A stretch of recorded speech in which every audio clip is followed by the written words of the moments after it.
Mr. Langworthy. No you're questions, recognized. Madam Chair. Okay. Mr. Roy, you're recognized. I thank the chair. I want to thank both of the witnesses. I want to thank you for putting perspectives out there that I think are important to hear from both of you.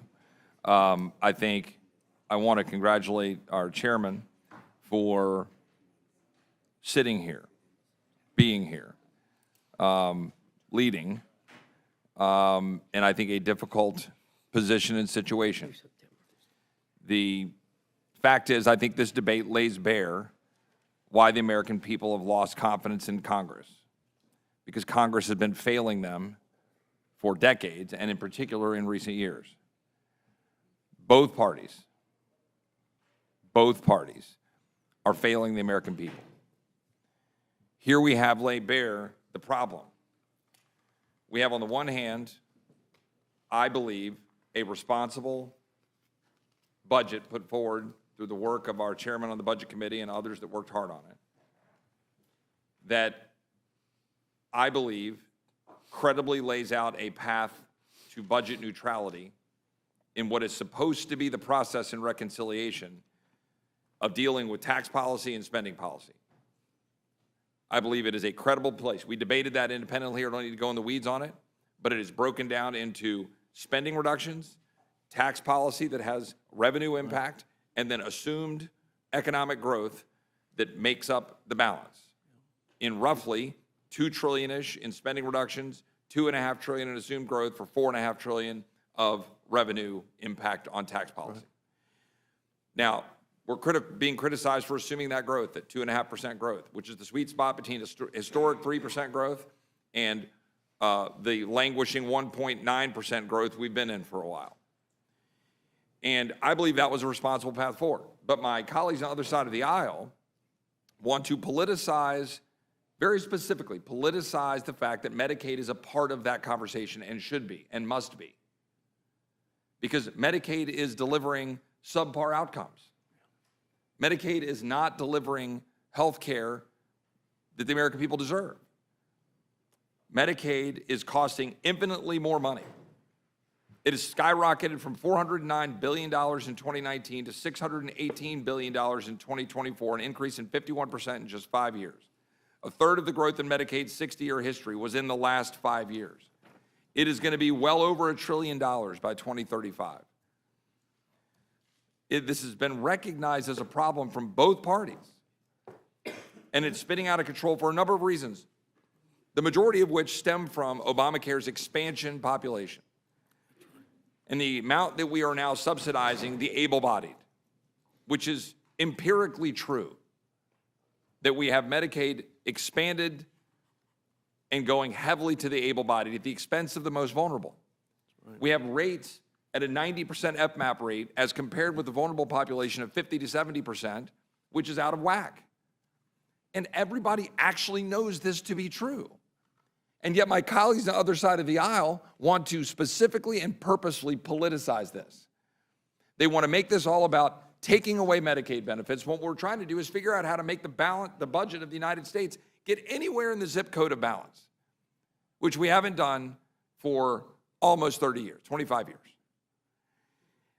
We have essentially money laundering schemes going on, where states concocted these schemes using provider taxes and funneling the money, getting the federal dollars, using that money to then prop up and subsidize people who are here illegally, put it into their budget, and then they brag about it. California literally bragged about how they're scraping federal dollars on the back of this scheme. Joe Biden agreed that that was true. He was literally quoted as saying, "It's a scam," Biden said. "The states are gaming the system." That's former President Biden. So why can't my colleagues on the other side of the aisle just say, you know what, that's a problem. Let's come together and fix that problem. We can stop the process. We can fix it. I can go through a whole bunch of stuff on Medicaid, but my point is just there are legitimate solutions to Medicaid that would deal with improper payments of about $1 trillion worth of Medicaid improper payments. We could make serious changes to how waste, fraud, and abuse occurs. We could end what is happening with respect to the money laundering scam. These are all things that we could do and save money and still try to retain what you need for the most vulnerable under the program. Now, I concur with the gentleman from Texas, my colleague from Texas, about where we should put most of these kinds of programs. I believe in civil society. I believe in state and local government. I believe we do better when we do it locally. I don't believe the federal government does it efficiently, and I think that is borne out by looking at the numbers and including the subpar care. And I'm not just making that up. Study after study talking about the extent to which Medicaid delivers worse care than alternatives. Studies have shown Medicaid expansions caused enrollees to delay care because appointments were not available. A study in Health Affairs found Medicaid patients experience higher hospital readmission rates than privately insured patients. I can go through study after study. But we also know the money's being wasted. The fact is, of course we should reform it. Of course we can make it better. Now, that's on my colleagues on the other side of the aisle. But I have to say something to my colleagues on this side of the aisle. You cannot have a one-way ratchet on tax cuts and ignore the spending side of the ledger. And my colleagues in the Senate, for sure, and some in the House on this side of the aisle want precisely that. The Senate budget does that. The Senate budget is all tax cuts and no spending cuts. Now, we're told, trust us, there's a promise. There's a promise of spending cuts. Well, excuse me if I don't trust Washington. Excuse me if I don't take somebody at their word that, oh, trust me, we're going to cut something. Just vote for this next thing and we'll cut it. Trust me. I've never seen that happen. And by the way, the math still doesn't math. Because all I'm hearing from my Senate Republican colleagues is, well, maybe we can get $1 trillion in savings. That's what I keep hearing. Well, all right, if it's maybe $1 trillion in savings, and if the Senate plan through the use of the policy baseline and additional tax cuts on top of the top policy baseline is somewhere in the $5.5 trillion range total, 5.x trillion of total spending, tax cuts. Will somebody do the math for me? Because if you have $1 trillion of spending reductions, which is what they're saying they hope to achieve, oh, trust us, even though we don't put anything in the bill requiring achieving the spending restraint. That, by my math, leaves a gap of $4.5 trillion, even if I take them at their word that they'll get $1 trillion.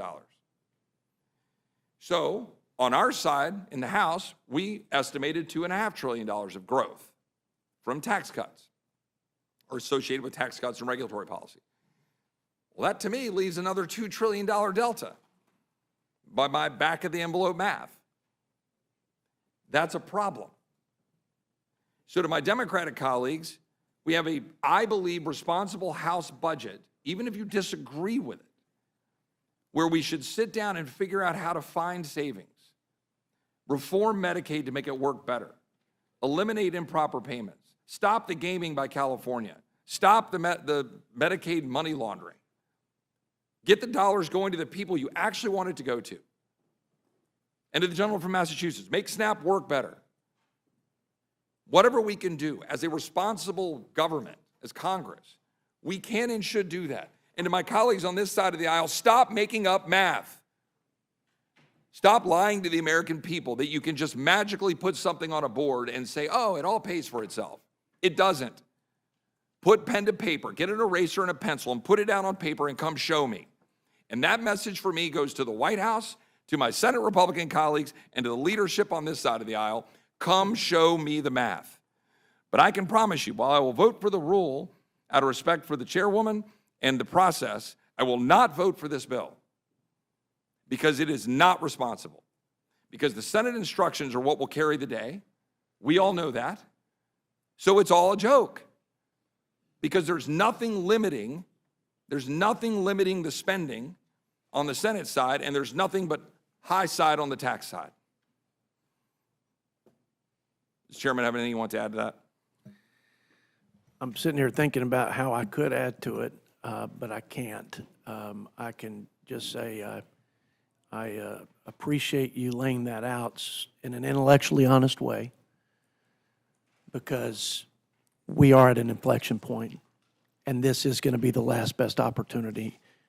And it's at a point that if we don't do what was done in the House bill, as you laid out in this balanced budget resolution format, I think we're going to consign our children to a very different future than what we've experienced in this great nation of ours. So I appreciate that sobering framing of this moment at this stage in this process and what's at stake. And I appreciate it very much. I'll thank the chairman. Now you're back. Thank you, Mr. Roy. Mr. Norman, you're recognized. You know, I think this is a perfect example of, we're in two different